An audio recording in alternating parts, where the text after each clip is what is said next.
Halo, jumpa lagi sama saya Sri Porwani Sengkuni.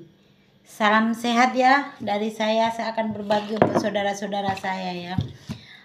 Jangan lupa ya tonton terus YouTube saya, konten-konten saya. Jangan lupa di share, di like, kalau bisa berbagi ya. Aku akan berbagi tentang kesehatan supaya apa? Banyak saudaraku yang sehat ya. Ntar dulu, minum jamu loh. Jadi kalau pengen sehat, ingat ya, mandi jam 6 pagi ya. Supaya apa? Supaya badan kita fresh, supaya badan kita fit, supaya segala penyakit ya yang ada rasa pegel, linu ataupun sakit-sakit, pokoknya jam 6 mandilah pakai air dingin. Ntar badannya fresh, enak, seger ya. Mudah-mudahan segala penyakit hilang ya. Jadi seperti itu. Setelah mandi jangan lupa kalau yang perempuan bersolek.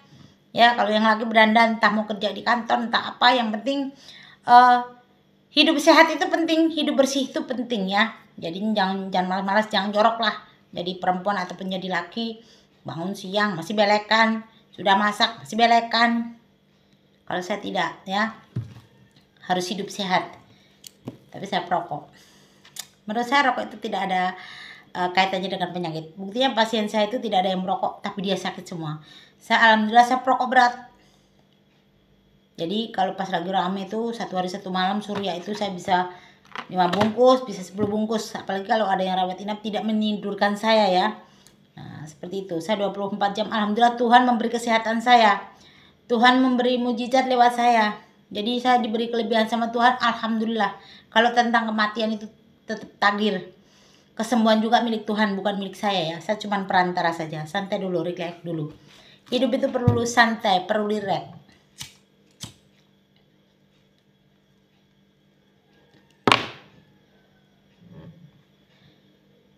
Nah, saya daripada nginang lebih sebaik saya merokok ya. Kalau kinang itu sudah pakai gambir, pakai apalah begitulah. Baju saya sering ada yang warna putih, ntar kotor, ntar jorok ya. Jadi di saat kita merokok itu aku fresh. Segala rasa capekku, lelahku, boringku semua hilang di bawah asap. Ini kan rokok merek tembakau ya. Jadinya dibuat dari daun, dikeringkan, dibungkus pakai kertas. Merokoknya juga dari mulut ya, dari atas. Seger, fresh otak saya. Ini tidak haram. Siapa bilang rokok itu haram? Yang haram itu rokok merek kulit ya.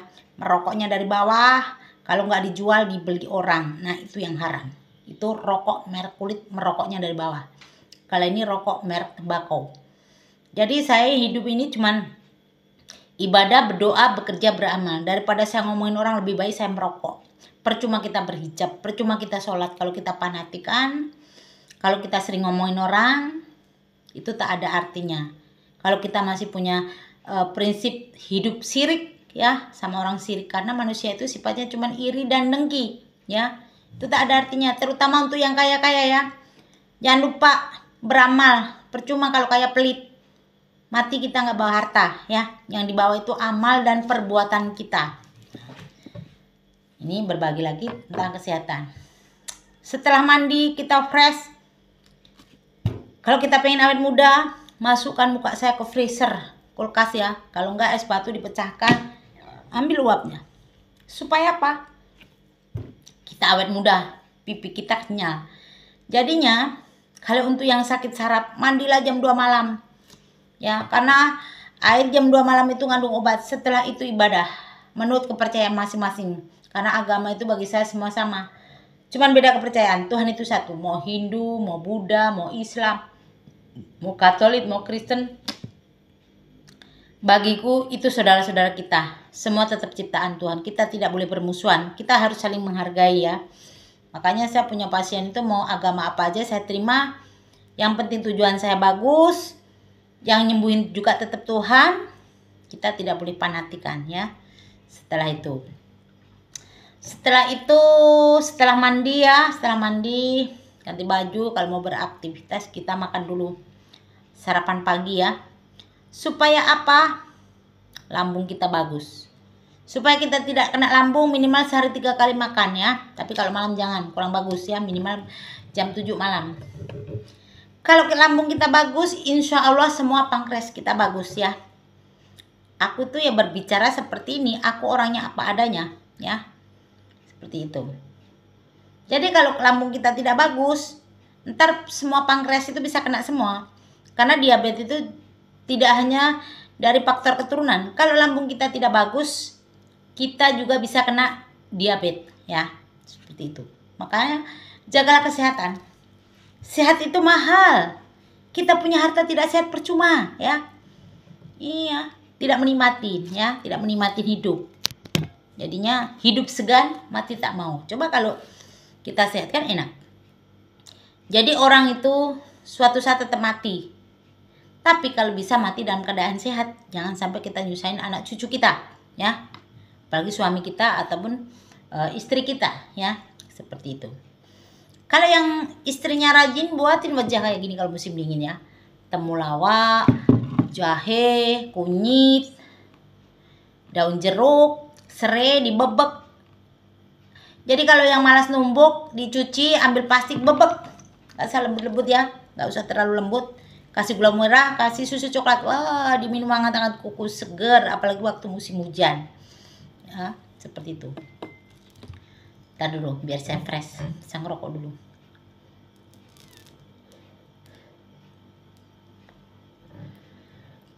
Ya inilah hari-hari saya kalau saya nggak ada pasien. Saya cuma di rumah. Saya tidak pernah keluar. Untuk apa? Saya keluar toh nanti ngomongin orang. Percuma. Dosa dong saya. Lebih baik saya di rumah. Saya bekerja. Kalau dapat uang saya beramal. Seperti itu aja. Nikmatin hidup. Karena saya merasa sudah tua. Muda sudah pernah. Jadinya seperti itu. Jadi penyakit itu biasanya datangnya dari pikiran kita. Kalau pikiran kita happy tapi yang teratur ya, yang teratur. Relax, itu nggak mungkin kita mau sakit kok. Karena penyakit yang bisa naik itu dari 3. Lambung kalau banyak pikiran pasti naik. Diabetes kalau banyak pikiran pasti naik. Darah tinggi kalau banyak pikiran naik. 3 itu yang bisa naikin kalau kita lagi sakit. Makanya hidup ini banyak-banyaklah tersenyum ya, karena tersenyum itu sebagian dari ibadah. Jangan senyum-senyum terus, nanti dikira kita orang gila. Tersenyum di saat kita bertemu orang, berpapasan dengan orang. Semakin banyak tersenyum, aura kita semakin kebuka. Kalau kita sering cembetut, kita sering nangis, ntar kita cepet tua, mukanya cepet keriput. Buktikan orang yang sering menangis ya, pasti cepet tua. Kalau pengen cepet mati ya makan hati ya. Makan hati kalau pengen cepet mati. Ntar kan gak doyan makan. Habis itu lambungnya kena, terus lari ke lever, naik ke otak kan cairannya, virusnya ya. Jadinya habis itu mati kalau sudah gak makan. Ya kan seperti itu. Makanya orang-orang yang makan hati itu bodoh. Menurut saya bodoh. Kenapa? Orang kalau sudah mati itu tidak bisa dipakai lagi ya. Saya punya suami diminta janda, saya kasih. Saya tidak menangis kok. Benar. Untuk apa saya tangisin? Karena suami dan istri itu titipan. Antara terjadi perceraian dan kematian ya. Di saat terjadi kematian yaitu memang sudah ajalnya. Semua tetap milik Tuhan. Ada lahir pasti ada kematian. Terus kalau terjadi perceraian berarti bukan jodoh kita. Makanya kadang orang bodoh. Tahan sejenggesan, tahan sepukulan, tahan sebunuhan cuman gara-gara perempuan. Cuman gara-gara laki-laki. Bodoh. Menurut saya bodoh sekali. Mati 1 menit gak bisa dipakai lagi. Kalau saya punya prinsip seperti itu. Jadi jangan suka menangis yang tidak ada arti. Nah, sia-sia ya. Tuh. Lebih baik kita happy. Saya aja suami diminta janda saya kasih, saya happy aja. Itu apa? Tapi jadilah perempuan yang pintar. Pintar mencari uang. Jadi di saat kita nggak punya suami, kita tidak jadi jablay. Kita bisa nyukupin diri kita sendiri. Kita bisa ngasih nafkah anak ya. Dengan cara duit yang halal. Kita boleh kaya, tapi dengan otak yang pintar. Bekerja. Jangan nyari pesugihan ya. Banyak orang yang nyari pesugihan. Karena apa? Mikirnya cuma duniawi. Emangnya ntar kalau kita mati itu mobil dibawa? rumah dibawa, uang dibawa. Ya memang kalau nggak punya uang, otaknya pening, makanya bekerja, jangan malas-malas. Karena apa? Berdoa itu penting ya. Kalau jodoh yang ngatur Tuhan ya. Kematian yang ngatur Tuhan, rezeki yang ngatur Tuhan. Tapi kalau kita tidak bekerja, cuman berdoa saja, nggak mungkin duit itu mau turun dari langit, nggak mungkin. Kita tetap bekerja ya, seperti itu. Dan Tuhan pun tidak mungkin mau turun ngobatin pasien, tetap perantara, lewat dokter, lewat perawat, lewat bidan, alternatif. Tapi tidak semua alternatif itu bisa ya. Jangan mudah dibohongin orang, karena setiap penyakit itu tetap ada penanganan. Coba kalau kita darah tinggi ya, kita dikasih air putih, dibacain doa, nggak mungkin darah itu mau turun, tetap ada penanganan, diturunkan darahnya, seperti itu. Jangan kita sakit terus dibacain doa, nah sembuh, bohong, itu tetap bohong, tetap ada penanganan. Ya, lihat aja di konten-konten saya kan, seperti itu. Makanya jangan mudah dibohongin orang. Orang pintar sama ngerti beda. Kalau orang pintar masih bisa bohong ya, karena bisa mintarin orang. Tapi kalau orang ngerti itu tidak mau berbohong sama orang ya, seperti itu intinya. Itu aja video dari saya. Mudah-mudahan bermanfaat. Ingat ya, hidup sehat itu penting. Mandi jam 6 pagi, baru kembang disiram kan, tidak layu, badannya fresh, seger. Ya alhamdulillah sih, saya tidak pernah diberi sakit sama Tuhan. Mudah-mudahan jangan sampai, karena saya masih dibutuhkan mereka yang membutuhkan saya.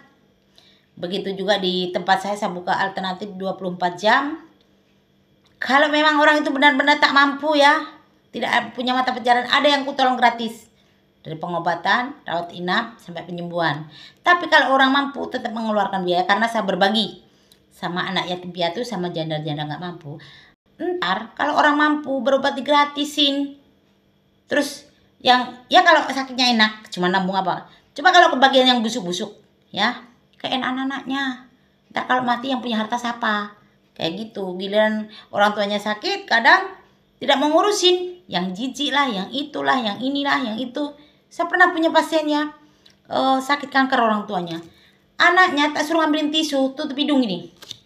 Nah kata saya orang lain aja tidak jijik. Bagaimana nanti mau ngurusin orang tuanya? Giliran sudah tinggal mati nanti berebut hartanya. Kan aneh, manusia itu seperti itu. Jadinya orang tua punya anak 10 masih bisa ngurusin. Tapi anak 10 orang tua satu belum tentu bisa ngurusin orang tua. Makanya berbaktilah sama orang tuamu. Kalau pengen hidupmu mulia, muliakan orang tuamu ya. Jangan sia-siakan orang tuamu. Karena banyak, nggak semua sih. Saya pernah punya pasien, saya tanya, anaknya itu depan samping semua, anaknya 5. Setiap kesini saya tanya, sudah makan mbah? Sudah. Pakai apa? Garam. Saya ngelus dada. Hari kedua saya tanya, sudah makan mbah? Sudah. Pakai apa? Grontol jagung. Saya ngelus dada. Anak 5. Harta sudah dibagi semua. Ngasih orang tua makan 1 piring aja sayang. Nah seperti itulah. Itu yang tidak bisa dicontoh. Jadi kalau punya rezeki ya, jangan lupa muliakan orang tuamu. Orang tua tidak harus diberi uang ya. Yang penting diberi hati, ataupun pengertian, ataupun kasih sayang, sudah merasa bahagia. Jadi kalau yang punya anak laki, punya istri, istrinya jangan pelit. Karena suaminya dulu yang besarkan orang tuanya. Ya dari bayi, tahan gak makan, cuma dikasihin anaknya. Tahan gak tidur, cuma ngurusin anaknya. Ya, begitu juga untuk yang suaminya, untuk laki-lakinya. Kalau dapat istri, kalau mau ngasih orang tuanya ya biarin aja. Karena dari kecil dibesarkan. Kalau kita punya pekerjaan. Nah, seperti itu. Makanya didiklah anakmu dengan yang baik. Karena suatu saat karma itu ada. Kita mau ngasih orang tua aja kadang sayang. Utamakan orang tua ya. Utamakan orang tua. Karena apa? Suami ada bekas, istri ada bekas. Kalau orang tua tidak ada bekasnya. Intinya muliakan orang tuamu kalau pengen hidupmu bahagia. Kalau pengen hidupmu mulia. Kalau pengen hidupmu tidak sengsara ya. Kadang sudah kaya orang tuanya dilempar ke panti jompo. Itu kan kurang ajar namanya ya. Banyak saya lihat berita-berita seperti itu. Ingat, pesan saya, muliakan orang tuamu. Jangan lupa ya, subscribe Sri Purwani Sengkuni, 36 kali Bening Pekalongan Lampung Timur, 081279297118. Kesembuhan milik Tuhan ya. Jangan lupa ya, tonton video saya, di share, di like, komen. Thank you. Terima kasih.